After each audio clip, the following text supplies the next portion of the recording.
श्री स्वामी समर्थ.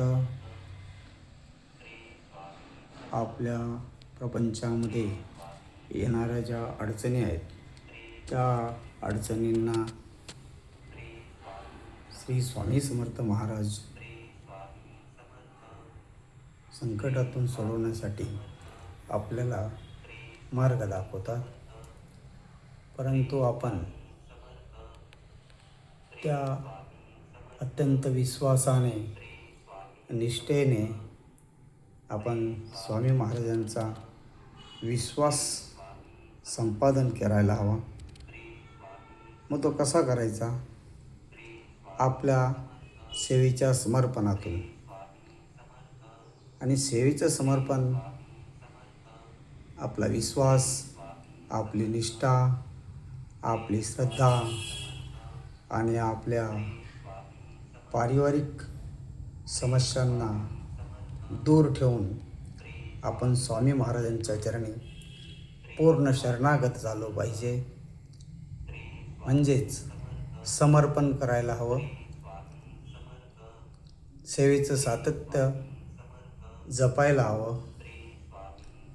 गुरुमाऊलींच्या कायम संपर्कात असायला हवं. मग ते श्री क्षेत्र दिंडोरी येथे जाऊन किंवा श्री क्षेत्र त्र्यंबकेश्वर श्री स्वामी समर्थ श्री गुरुपीठ येथे जाऊन आपण सेवेच्या माध्यमातून निस्वार्थ सेवा करणं आणि स्वामी समर्थ महाराजांच्या चरणी आपली सेवा समर्पित करणं, यातून आपल्याला आपल्या प्रारब्धाचे जे काही दुःखाची तीव्रता आहे ती दूर करता येते. आपल्या घरात देवदेव्हारा कसा असावा, आपलं घर वास्तुशास्त्राप्रमाणे कसं असावं, देव हा देण्यासाठी बसलेला आहे, घेण्याची पात्रता आपल्यामध्ये निर्माण करावी, ती क्षमता आपल्यामध्ये नसते.